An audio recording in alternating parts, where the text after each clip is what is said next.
период од 60 години, значи од 1390 до 1450, населението во Скопје е доминантно муслиманско, станува доминантно муслиманско.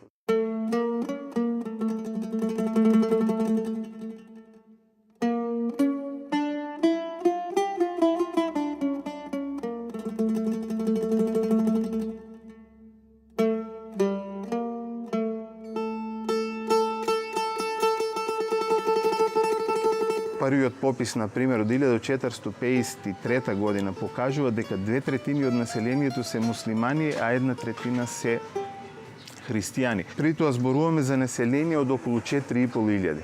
Значи, средина на 15 век Скопје има од прилика 4.500 жители, од кои 3.000 се муслимани, 1.500 се христијани.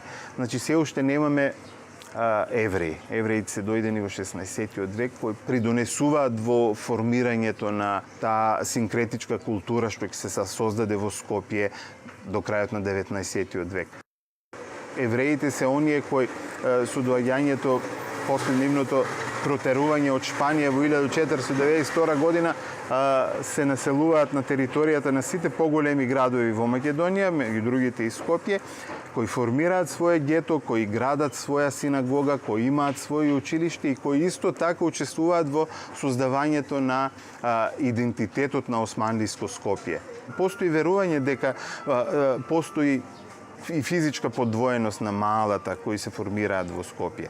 Меѓутоа, дефтерите покажуваат дека тие луѓе живееле во исти мала. Тие мала се со куќи еднокатни кои се изградени од плитар, кои се изградени од дрво и тука не станува збор за некои по-монументални објекти, по-големи објекти. Тоа се скромни живеалишта и на муслиманите и на христијаните. Сите тие кои живееле во Скопје, например, го знаеле јазикот на својот сосед. Доминантен јазик е турскиот, се разбира. Меѓутоа, сите луѓе кои меѓу себе соработуваат во чаршијата, го знаат јазикот на својот сосед. Турците го знаеле јазикот на словенскиот јазик кој се зборувал. Евреите, да не зборувам, ги знаеле и јазиците на христијанското население и турскиот јазик.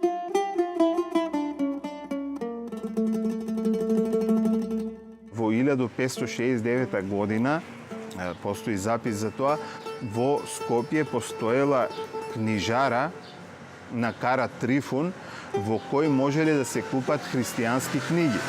И тука познатиот печатар Јаков Крајков од Камена Река, кој печател во Венеција, во своите изданија пишувал дека книгите може да ги најдете во книжарницата на Кара Трифун во Скопје. Значи, овде во ова чаршија денешно во 16 век постоела книжара во која можеле да се купат христијански книги. Во овој дел продолжила да постои таа христијанска традиција без разлика на доминацијата на исламската култура, на исламското население, значи кое му дава на Скопје османлиско ориентален изглед.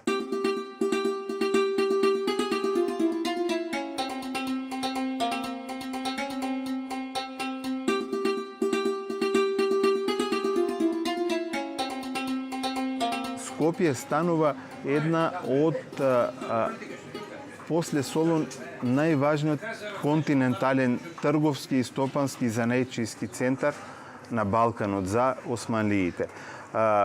Сета трговија која се одвива, например, на Балканот, поминува низ Скопје. Врската на Дубровник со Солун, на Дубровник со Цариград, односно со Истанбул, оди преку Скопје. Кон крајот, значи, на 15 век, 1475 година, дубровчаните веќе назначуваат така наречени конзули во Скопје, односно представници на Дубровничката република кои се грижат за трговците дубровнички во Скопје. Започнувајќи од крајот на 15 век, па се до спалувањето на Скопје 1689 година, дубровчаните, 1/4 од вкупниот број на дубровничките трговци се лоцирани во Скопје и нивното седиште е Куршумлијан.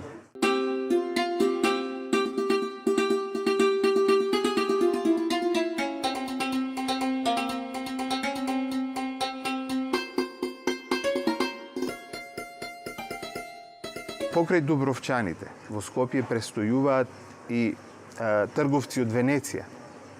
Значи, Скопје, посебно во 16-тиот век, има размена со Венеција.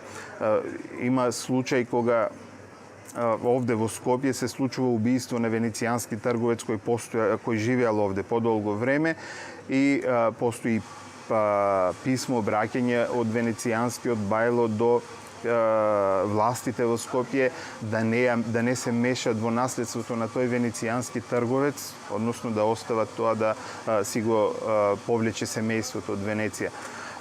Значи, од тој аспект Скопје, како што спомнав, станува еден од најважните, значи, стопански, трговски, занечиски центри на Балканот.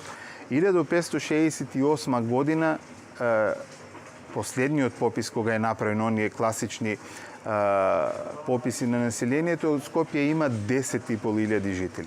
Значи, во период од 100 години Скопје двојно си го зголемува населението. Во тоа време, според Евлија Челебија, овде во Старата чаршија имало 2150 дуќани, што е огромна бројка. Например, само ако го споредите со Сараево во тоа време, Сараево и неговата позната баш чаршија има 1150. Значи, Скопје имало 1000 дуќани повеќе од Сараево во тоа време, а Сараево исто бил важен центар османлиски во тоа време во внатрешноста на Балканот.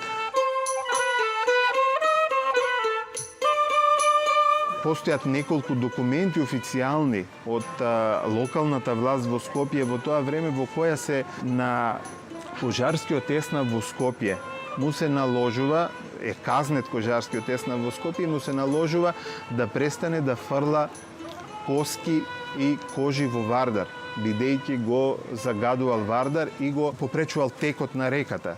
Значи, во тоа време таа градска управа во Скопје имала условно да кажам и некоја еколошка, нели, комисија која се грижела за хигиената и за чистотата во Скопје.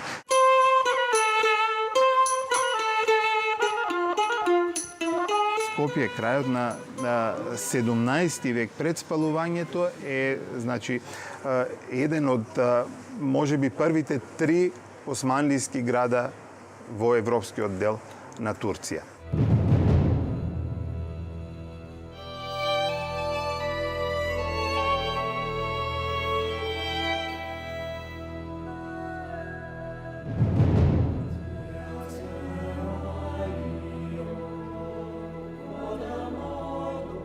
Во големата австро-турска војна која почна од 1683 година и трае до 1699 година, Скопје е освоено од австријските војски 1689 година од страна на генералот Пиколомини.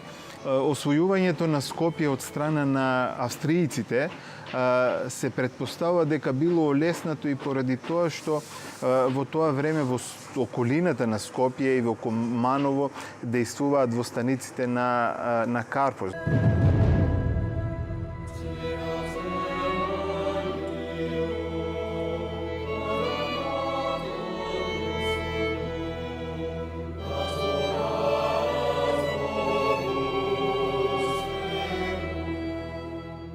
Во Македонија беше прогласено и создадена востаничка територија на целиот простор Скопско, Кумановско, Кривопаланечко, Полок. И тука беше создадена востаничка власт.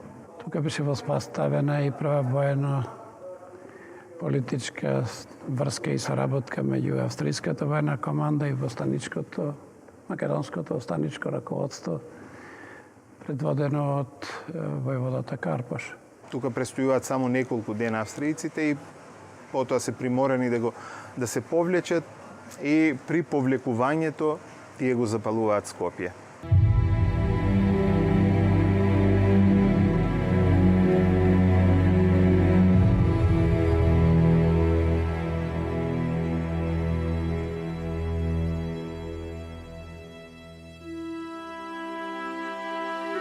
Значи во тоа време во едно писмо упатено до царот Леополд, Пиколомини Скопје го споредува со Прага. Значи пишува во писмото Скопје е големо колку Прага. Овој Пиколомини пишува овде постојат такви објекти на кои човек би им посветил внимание како на објектите кои се наоѓаат во Рим.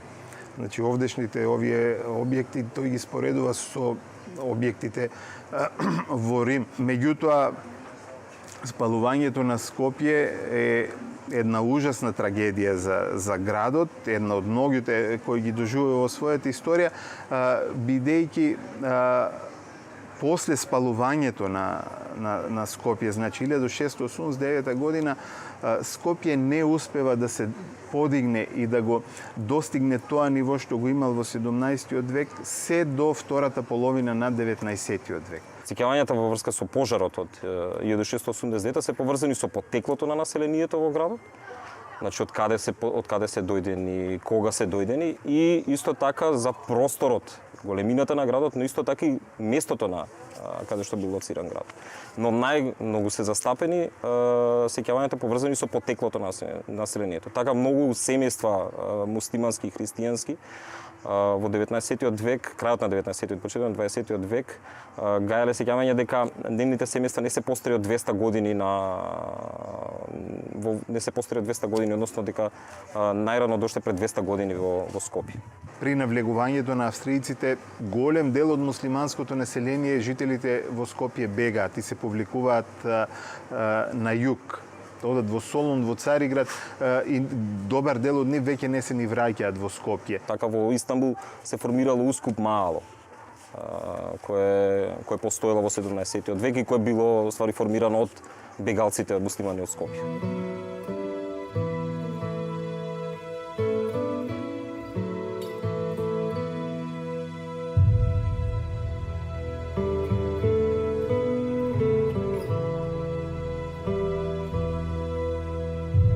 Сите заклучоци кои се носат за Скопје во 18 век се на база на изворите од 19 век.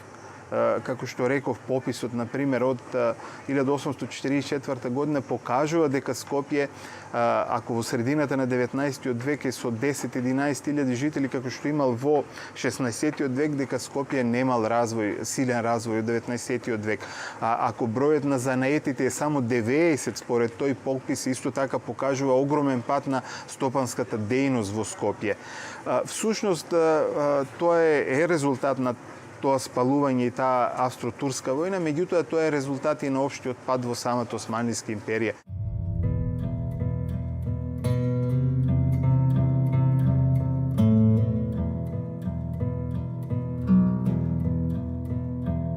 Моментот кога Скопје започнува повторно да си ја враќа, условно да кажам, старата слава, се танзиматските реформи во Османлиската империја кои започнуваат со 1839 година.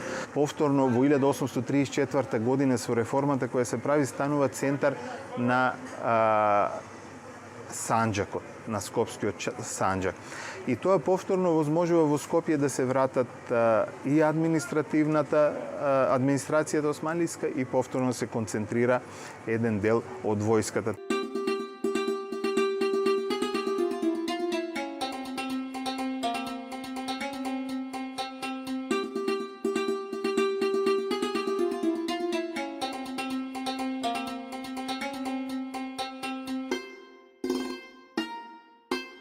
Деветнаесеттиот век, почетокот и натаму е период кога Скопје доживува голем прилив на христијанско население од околните села, бидејќи движењето веќе не е толку ограничено.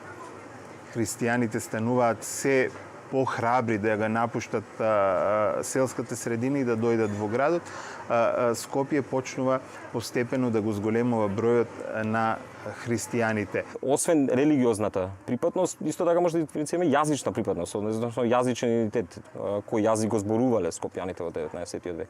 Така ако се прошетаме низ Скопје во 19 век, ќе сретнеме многу јазици. Ќе сретнеме словенски, локален дијалект, сретнеме турски, албански, во крајот на 19 век и влашкиот јазик, еврејскиот, тоест ладино еврејскиот јазик. Понатаму Може да се слушнал и грчки јазик, кој бил јазикот исто на трговијата и поради тоа што доста трговци од Скопје оделе кон Солун и од Солун од Скопје.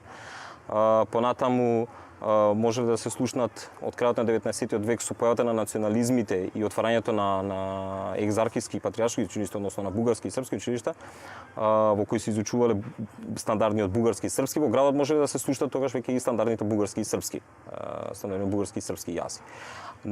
Освен овие локални, регионални јазици, од крајот на 19 век во Скопје почнува да се слушат и некои од западноевропските јазици.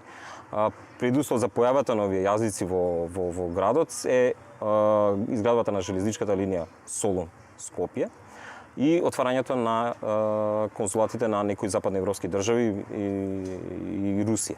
Тој период од 1689 до 1000 некаде 873 година е период кога Скопје урбано не ја менува својата физиономија, во која градот се уште останува на левата страна, односно старото јадро на Скопје. Од десната страна има многу малку незначителни објекти, со исклучок на Бурмали џамија, таму не постојат значајни објекти. Тоа се бавчи кои ги обработуваат чивчи, постојат таму гробишта и не постои значајен објект се до градењето на доаѓањето на железничката пруга 1873 година, кога Скопје се преселува од таа страна.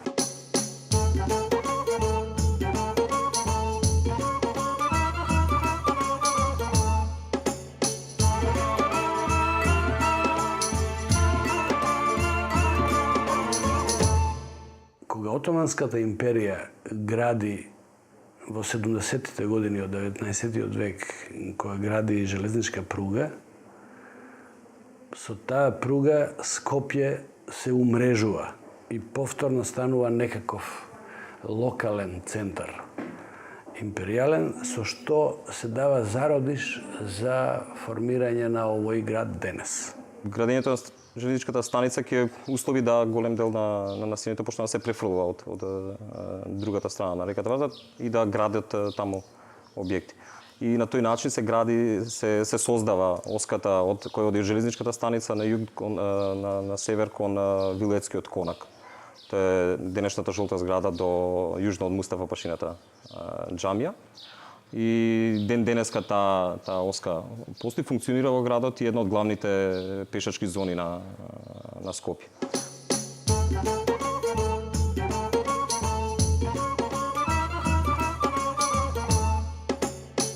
Друга важна оска која условува развојот на градот е по кеот на реката Вардар, по денешниот кеј на реката Вардар, и таа оди во правец запад исток. Исто така таа ќе условува понатамошниот развој на градот и ширењето на запад преку изградата на Дебар Мало, Бунјаковец и на исток преку населбите кои одат во правец на денешната населба Кисела вода. Таа страна останува доминантно христијанска. Значи, муслиманите никогаш не преминале од десната страна на Вардар. Иако, например, во 1883 година во Маџир Мало, кој е изграден од периодот после Берлинскиот конгрес 1878 година, кога доаѓа голем број бегалци од север, и изграден, например, уште една џамија, Фаик Пашината џамија во Маџир Мало. Муслиманското население, со исклучок на Маџир Мало, каде што доаѓаат бегалци муслимани, од север некогаш не била привлечна страна за муслиманите. Со исклучок на неколку објекти кои се направени и после втората половина на 19 век на таа страна, повторно сета власт и сета концентрација на управувањето на османлиската локална власт е на левата страна од Вардар, односно тука е направен и конакот на Валијата, нели, кој ден денес постои. Бројот на џамии варира во текот на 19 век, но ајде ако земеме некоја бројка приближно може да кажеме дека околу 20 џами секогаш постојат во градот во овој период, додека сакрални објекти за христијанското население во почетокот на 19 век се само два. Тоа е црквата Свети Димитрije и црквата Свети Спас.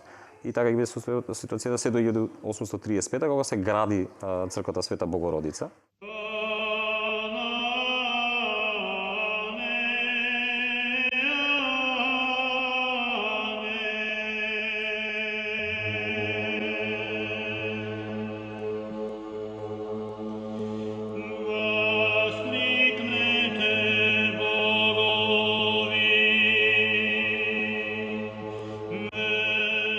Скопје се најде, така да речеме, на ударот на главно на двете пропаганди, иако тука активна беше и грчката пропаганда, односно Цариградската патриаршија, која имаше духовна власт, имаше своји владици, но главно битката се водеше на културен, просветен, црковен и политички план помеѓу бугарската и српската пропаганда во Македонија.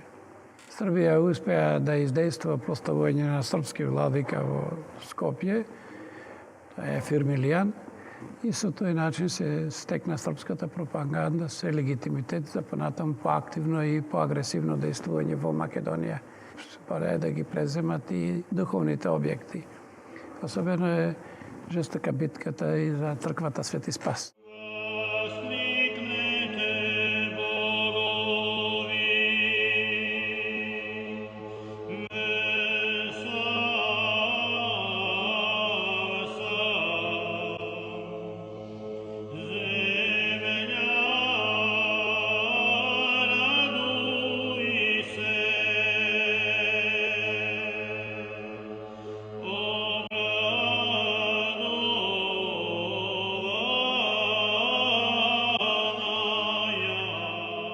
Четвртиот религиозен објект за православните христијани, зборуваме, е изграден почетокот на 20 век, поточно во 1902 година, и тоа е црквата Свети Мина. Тоа е една црква за потребата на влашкото население во градот, и откако црквата Свети Спас припаднала на српската заедница во градот, било додадена локација за изградба на црква која ќе припадне на влашкото население, која побарувало да има собствена црква во која службите ќе се извршуваат на грчки јазик, а не на словенски, тоест на српски, како што било во Свети Спас.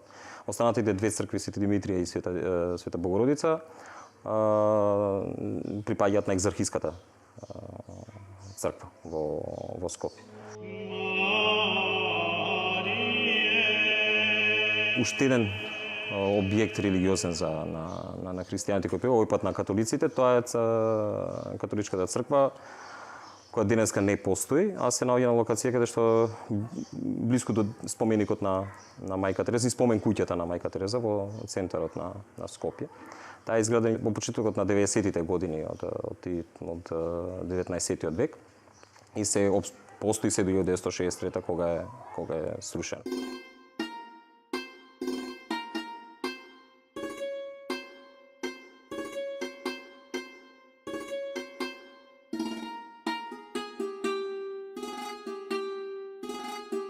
Скопје во 19 век камениот мост го викале едно камени мост или едноставно мост, бидејќи бил единствениот мост во градот. Подосна, со појавата на национализмите, камениот мост почнува да добива и други имиња. Во случајот со српската пропаганда на територијата на Македонија, отварањето на српските училишта и развојот на српската историографија, почнува да го поврзуваат камениот мост со Душановиот период, со царот Стефан Душан од 14 век. Така одредени српски автори од почетокот на 20 век го нарекуваат Душанов мост, дури испомнуваат во своите книги дека и самиот народ скопјаните го нарекувале Душанов мост. Иако самите српски автори неколку деценија две пред тоа не го спомнуваат името Душанов мост за камениот мост. Тоа укажува на влијанието на национализмите во развојот на свеста и кај скопјани, но и на развојот на државна идеологија.